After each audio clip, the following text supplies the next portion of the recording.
చూసి కొట్టుకుంటావు, సళ్ళు చూసి కొట్టుకుంటావు. అవును, మేము ఎవరి మీద మూడు వచ్చింది అనుకో, క్యారెట్ గానీ కీర గానీ లేదంటే 2 ఏళ్ళు గుద్దలు పెట్టుకుని కొట్టుకుంటే తెల్లటి జిగురుతో తృప్తి పడతావు. నువ్వు పెట్టుకొని కొట్టుకుంటావా?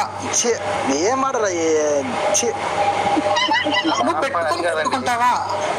2 ఏళ్ళకి గోర్లు తీసేస్తాం మేము. చూపుడు వేలకి పక్కేళ్ళకి గోర్లు ఉండదు, ఎందుకంటే మృదువుగా ఉంటది గుద్ద. పెదాలు ఉంటాయి చూడు, అలా స్మూత్ గా ఉంటాయి. 2 ఏళ్ళు ఎట్టుకొని పొడుచుకుని తెల్లటి జిగురు వస్తుంది. మరి మగాడు గుద్దలో పెట్టుకుంటాడా? నేను ఇవన్నీ మీకు అడగలేదండి, నాకు అడిగిన డౌట్ మీరు క్లారిఫై చేసి. మీరు అడిగారు కదా, మీరు మగాళ్ళు అన్నారు, మగాడు గుద్ద దింగించుకుంటాడా చెప్పు.